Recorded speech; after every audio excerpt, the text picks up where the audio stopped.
I'm speaking with James Reinert. Jim, you're currently on the Budget Committee, I am. but you're running for Selectman now. That I am. 2-year seat. Okay. For the folks that don't know you well, can you tell us a little bit about yourself? Yeah, my name is James Reinert. I live here in Wakefield. I've been here since 2009. I live with my wife and 3 children. I'm a full-time fire chief in a neighboring community, Farmington. I've been there 20 years this year. I'm looking forward to continuing in some capacity, giving back to my community. As Jim stated, I am on the Budget Committee, but I really want to put my skills and experience to use in other avenues, specifically being a selectman here in Wakefield. So, as a fire chief and your experience on the Budget Committee, it sounds like you've acquired some skills working together with people. Oh yeah, it's a mainstay of the job. I have to be able to communicate well. I have to be able to work together as a team player. Not always do we come up with the same ideas or thought processes, but we should be able to come to a professional, clear consensus on how we're going to move forward with any particular problem. So, it sounds like as a fire chief in another town, you've been on one side of the budget process, but over in Wakefield, you're on kind of the other side of the table. So you kind of got experience both ways there, and the selectmen deal with that every day. You think that will help you? I definitely think it'll help me, especially with my experience working on that opposite side. Knowing what selectmen are expecting out of department heads, employees, the way policies and procedures are drafted and implemented within a local government setting. So I think having that experience being on the opposite side of the table will definitely give me hopefully a leg up and be able to take the ball and run with it if selected. Yeah, and I think one of the things we talked about a little bit off camera here was that as a fireman, the most important thing is to have a team effort. 100% team effort. I can't do it alone. I tell my department that almost on a daily basis, that I'm only one cog in the wheel, and being a selectman is one cog in a wheel, a very big wheel, moving government forward, doing the best you can for the citizens that you represent. Taxpayers ultimately are the ones that are voting you in, so you should have an open mind. You should be able to listen, and hopefully, even if you don't agree with everything that the majority of maybe the not selectmen, but the town are asking you to do, you should, my opinion, take that and consider it strongly in implementing those, even if they go against your own personal judgments. So your time on the Budget Committee has kind of given you a unique perspective because you've been going line by line on the expenses of the town. What do you see as the challenges coming up here in the town? I mean, do you see some specific areas that you'd like to do some work on? This year it was my first year on the Budget Committee, but I'm really proud at the town side of the way the budget came forward. It was a very minimal increase overall. There were some differences between warrant articles and operating budget, comparing it to the previous year. I think we need to have more open dialogue with the Board of Selectmen and the school board, perhaps. I understand that they're 2 separate governing bodies, but hopefully to get on the same page, as we're both trying to do the best thing for our community, and that's providing the best services at hopefully the lowest cost. Not saying to be cheap on anything, but look at multiple avenues, and if we have to plan out something a couple more years in advance, let's do that instead of trying to shove it down the taxpayer's throat, all in 1 year. Speaking of the school board portion, I mean, this is an interesting year because there was division on the Budget Committee. And what was your take on that? I mean, how did you feel about how that went? I feel there was very passionate people on both sides.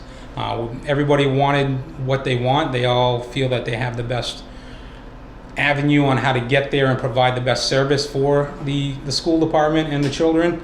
Again, I'm a taxpayer. I have kids that went through the Paul School. I have one that starts next year.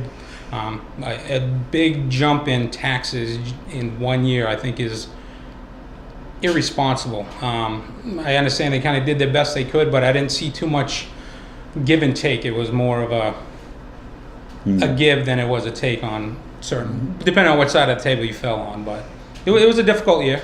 Sounds like you're kind of a conservative guy. I tend to be. I'm all for planning for the future, making sure that if we know we have a large expenditure or project that's coming up in several years, that we plan for that accordingly. Not to dump it again, like I said, all on the taxpayers in 1 or 2 years. We should be able to break that out, streamline it.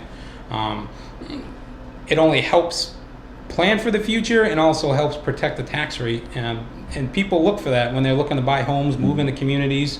That's one reason why we moved to Wakefield. We loved the tax rate 10 years ago. And again, I understand things increase, and as time evolves, things get more expensive. But yeah, that's about it. We've got some infrastructure issues that are part of the town. I'm sure you're aware of that. Now, you know, the water situation, the water pipes are basically worn out, and also the bridge situation. Have you been following that, and what do you feel about those things? Again, I have been following it. We can't change the past. Should we have probably tried to develop a plan that was more economical for the future, knowing that these issues will arise, that they were coming to fruition.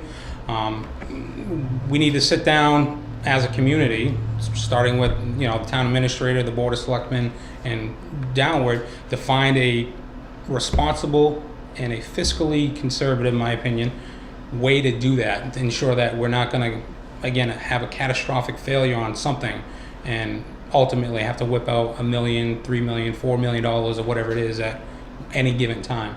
Yeah. Now, you brought some notes with you. There's some things, other things you got on your mind that you would like to say?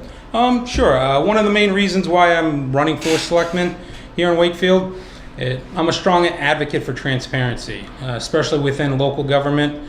I feel we owe it to the taxpayers of our community. I feel there's some changes needed on how we operate as a town, especially regarding selectmen's meetings.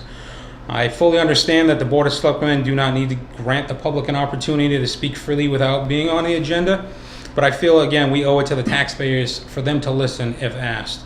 There also seems to be a slew on almost every given meeting of non-public agenda items. We're a small community. I just rack my brain trying to figure out what is so many items that are hush-hush, because you never really hear any sort of follow-up or clarification. I think people want change. It's okay to get away from the mindset of this is how we've always done it. Our town is growing. What that means is we should look at all avenues and options for best practices to better run our community.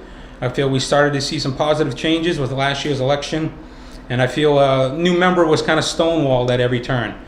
It's disheartening to see some of these old school mentalities and the refusal to take some great advice or at least consider other options.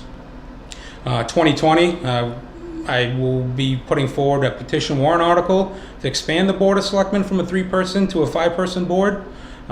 With a year-round population of just over 5,000 residents and growing, I feel we need a broader approach to town operations. A larger board will allow for more diversity on how we operate and give that larger voice to the people of our community. Initially, I still had mixed feelings when I saw how many people had filed for their candidacy for selectmen. Initially, I was excited to see that so many people wanted to be involved in our community, because I think we owe it. You're a resident here, you should have some sort of input in how your town government is run. And after I pondered it for some time, I was less than pleased to think that so many people were possibly not happy with the way the town was operating as a whole. To me, that means people still want change, and I would love to help move this town forward in a positive way. With many years of dedication and experience, as we discussed, I feel I'd be a great fit for the Board of Selectmen and serving the town of Wakefield. So come March, I would love that consideration and ask for your vote. And I appreciate the time and the opportunity, Jim. Well, James, it's been a pleasure talking to you, and I'm getting to know you a little bit and some of your views on these issues. And I wish you luck in the election. I appreciate it. Thank you very much.